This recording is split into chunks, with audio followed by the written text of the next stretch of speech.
Les salariés français sont-ils vraiment pressés de retourner au taf, de revenir à leur bureau? Question importante. Bonjour Jean-Marc. Bonjour David. Jean-Marc Vittori, éditorialiste aux Échos. Vous êtes pressé, vous, de retourner à la rédaction? Moi, je suis à la rédaction aujourd'hui, mais je n'y vais pas tous les jours. Bon, sérieusement, pour vous, les salariés français, ils ont du mal à revenir sur leur lieu de travail. Les managers ont du mal, on va dire, à faire revenir les troupes. Mais ce n'est pas un problème franco-français, ça? Alors, c'est pas un problème franco-français, on le voit un petit peu partout. En France, on le voit dans beaucoup d'endroits. Moi, c'est ce qui m'a poussé à réfléchir un peu à cette question. On entend ça dans des banques, on entend ça dans des bureaux d'entreprises industrielles, on entend ça aussi dans des administrations. Les managers ont du mal à convaincre les salariés de revenir travailler après 2 mois de confinement et puis 1 mois de déconfinement extrêmement partiel.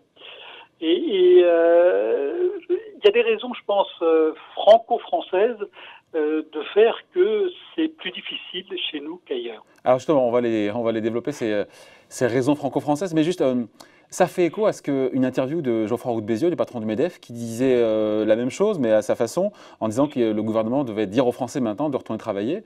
Et même dans les paroles qu'on a entendues du président de la République dimanche soir, je ne sais plus comment il a dit ça, mais il a parlé de retourner travailler ensemble. Enfin, il y a eu un mot là-dessus. Hein. Oui, bien sûr, il a eu un mot là-dessus et quelques jours plus tôt, Geoffroy Roux de Bézieux, le patron du MEDEF, avait expliqué dans les Échos qu'il fallait que les salariés reviennent et il fallait même que le gouvernement le dise haut et fort. J'ai trouvé ça assez extraordinaire que le patron du MEDEF, qui normalement a tendance à se méfier un peu de l'action publique, et bien là il dit non, il faut que le gouvernement dise aux salariés de revenir travailler. Emmanuel Macron en a parlé à 2 reprises dans son adresse de dimanche dernier et pour vraiment essayer de faire passer le message. Mais il faut reconnaître que le message, il a été très difficile au début puisque quand il y a eu le déconfinement, il y a eu beaucoup de craintes dans les entreprises. Le message souvent passé, ça a été attention, si vous êtes en télétravail, ne revenez pas tout de suite. Si vous revenez tous ensemble, on va pas pouvoir vous caser, ça va être compliqué de prendre l'ascenseur, il y aura pas de cantine. Enfin, donc il y a eu toute une série de messages qui ont été donnés par les entreprises au moment du déconfinement à partir du 11 mai, qui étaient attention, il faut pas revenir tout de suite. Et puis le message est tellement bien passé que beaucoup de salariés ne sont toujours pas revenus sur leur lieu de travail, ce qui ne veut évidemment pas dire qu'ils ne travaillent pas, mais ils travaillent toujours de chez eux, avec plein d'avantages, mais aussi plein d'inconvénients, dont le fait d'avoir les enfants dans les pattes pour tous ceux qui en ont. Ouais. Et donc pour vous, c'est ça, ce retour à la normale qui est lent, qui est plus compliqué en France, il s'explique par? Il s'explique d'abord par le fait que en France, plus qu'ailleurs, il y a eu un blocage sur le télétravail. Les équipes dirigeantes ont souvent été très réticentes à autoriser les salariés à passer en télétravail. Avant le Covid, c'est ça? Avant le Covid, ouais. Bien sûr, depuis longtemps. Alors, il y a des accords dans beaucoup d'entreprises. Il y a beaucoup de cadres qui travaillaient déjà en télétravail, mais il y avait souvent un refus de principe. En France, on a une obligation de moyens plus qu'une obligation de résultat. Il faut montrer qu'on est là, qu'on travaille. Il y a un exemple qui m'avait frappé, qui est une grande banque où les traders, on leur avait expliqué, mais pendant des années, qu'il était totalement impossible de ne pas venir travailler sur le floor de la banque, sur la salle de marché, et que pour des raisons de sécurité, des raisons prudentielles, des raisons de réglementation, il fallait venir travailler au bureau, c'était impossible de travailler autrement. Et du jour au lendemain, on a dit à tous ces traders, vous n'avez plus le droit de venir travailler sur le floor, vous devez travailler de chez vous. Et je pense que dans beaucoup d'entreprises, dans beaucoup de services, il y a une forme de revanche. Les salariés, on leur a expliqué pendant des années que non, ils ne pouvaient pas travailler en télétravail ou seulement de manière marginale. Du jour au lendemain, ils ont été obligés de basculer à 100% en télétravail, là où on leur expliquait que c'était impossible auparavant. Ils se sont dit, voilà, maintenant, on peut montrer qu'on télétravaille. Donc une brèche a été ouverte, c'est ça, Une brèche a été ouverte.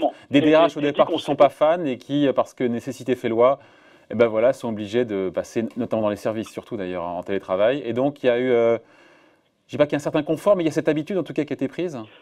Non, mais alors, il y a un certain confort, évidemment. Il y a plein de gens qui ont découvert soudain que faire 3 heures de transport en commun pour aller travailler, c'était pénible et qu'il était possible de s'organiser autrement. Donc, il y a toute une série de raisons de confort personnel. Je pense qu'il y a aussi des gens qui ont fait un peu la confusion entre le confinement et les vacances. Il y a des témoignages de salariés qui entendent des conversations de leurs voisins étonnantes au téléphone qui disent pendant les vacances, non, je voulais dire pendant le confinement. Voilà, donc bon, il y a évidemment ça, il y a des tirs au flanc, mais je pense qu'il y a des raisons beaucoup plus profondes et sur lesquelles des entreprises devraient s'interroger. En France, moins qu'ailleurs, les entreprises accordent à leurs salariés, et ça rejoint ce que je disais tout à l'heure sur l'obligation de moyens plus que de résultats, les entreprises refusent d'accorder aux salariés beaucoup d'autonomie. Or, l'autonomie, c'est à la fois une condition de bien-être au travail, là il y a beaucoup d'études qui le montrent, mais c'est aussi une condition d'efficacité. Et là, quand on est en télétravail, beaucoup de salariés l'ont expérimenté, quand on est en télétravail, on est forcément plus autonome. De facto, on ne peut pas demander un avis, on ne peut pas être encadré toutes les 5 minutes. Et donc, beaucoup de salariés ont trouvé une autonomie à laquelle ils aspiraient depuis très longtemps. Et donc un épanouissement. Sur lesquels, là aussi, un épanouissement, mais aussi une source d'efficacité qui était bloquée jusqu'à présent. Après, la question, c'est de savoir s'il y aura un avant et un après Covid pour le télétravail. Ah bah c'est évident qu'il y aura Qui était, il faut le rappeler encore une fois, marginal sporadique, et on est passé du marginal sporadique à grande échelle pour les services.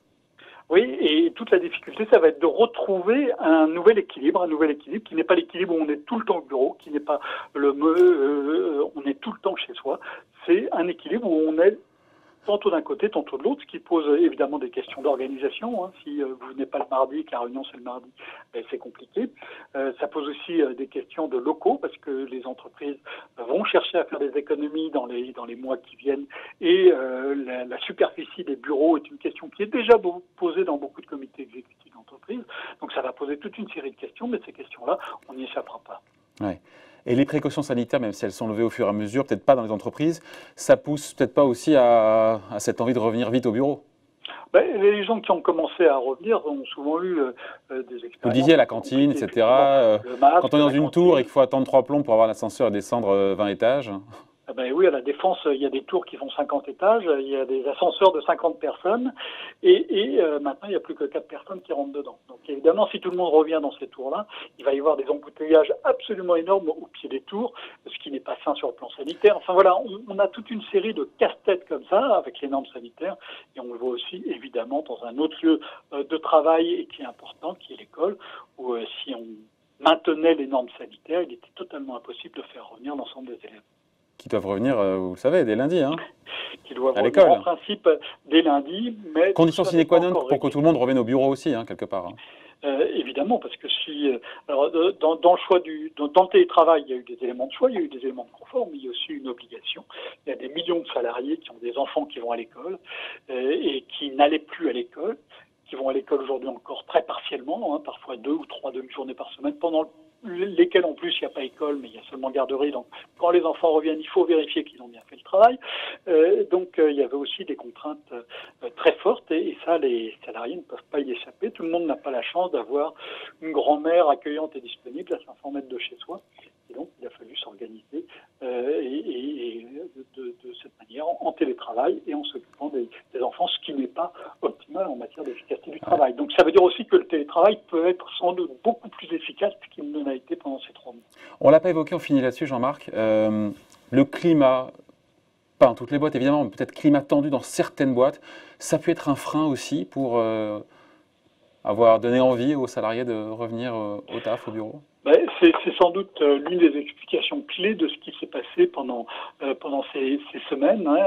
Il y a des comparaisons internationales européennes qui sont faites par Eurofound. Eurofound, c'est une agence de l'Union européenne qui est tripartite, où il y a les syndicats et le patronat qui sont représentés. Et alors Ils mènent des enquêtes sur les conditions de travail régulièrement. Et il y a un indice, moi, qui m'a frappé. On pose toute une série de questions sur le climat en entreprise. Est-ce que c'est agressif? Est-ce que c'est des actes, des remarques sexistes? Voilà, toute une série de questions comme ça. Et puis sur la qualité des relations avec les collègues et puis avec les supérieurs hiérarchiques. Et puis avec tout ça, il y a un indice qui est fait dans 35 pays européens. On est où? On est au dernier rang. Ah. On est au dernier rang. Ce qui veut dire qu'on a une vie au travail qui est souvent compliqué en France, alors même que les Français investissent énormément dans leur travail, plus que dans la plupart des autres pays. Et donc, gros investissement dans le travail et travail difficile à faire. Ce qui s'est passé depuis 3 mois donnait peut-être à certains une idée, une façon de résoudre ce problème qui était très épineux. Voilà donc, billet d'humeur à lire aujourd'hui, signé Jean-Marc Vittori, qui lui est pressé de revenir au bureau, hein Jean-Marc? J'y suis, Et pas tous les jours. Il faut y rester. Merci Jean-Marc, bonne journée. Au revoir David. Bye.